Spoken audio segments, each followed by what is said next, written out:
an amazing, an awesome, a pleasant, a wonderful day to all of us.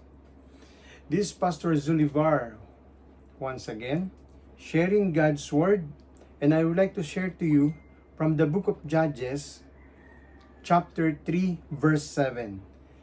In the New King James Version, it says here, "So the children of Israel did evil in the sight of the Lord. They forgot the Lord, their God, and served the Baals and Asherahs." Let us pray. Heavenly Father, we pray for the guidance of your Holy Spirit that we will be able to receive and accept the message behind this scripture, and it will be manifested in our daily lives. This is our prayer in the name of the Father, and of the Son, and of the Holy Spirit. Amen. There is this idiomatic expression, history repeats itself.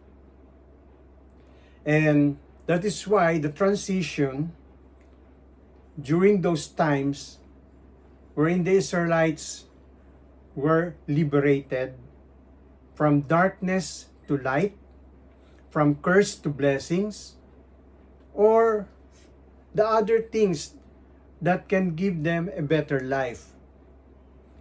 And it was during those times that there is a word that struck me behind this verse.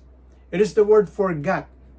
That means to say, there was this transition or a vicious cycle that happened during their time.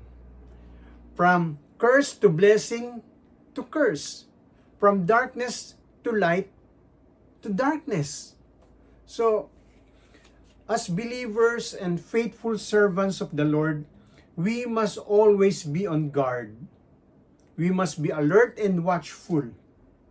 And we should do that by praying earnestly. Why?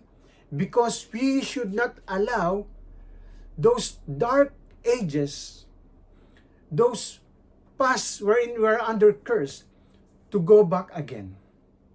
So we should pray that this present generation and all these bad things happening right now must not be again above. It is a thing of the past. So we must pray. Let us pray.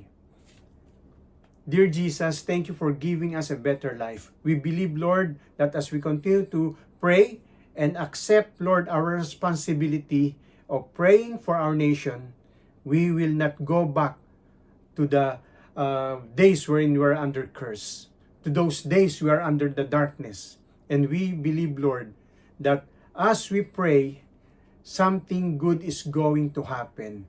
We pray until something happen, which is the good, the better, and the best for your children. This we pray in Jesus' name. Amen. Have a nice day. Have a peaceful day ahead of us.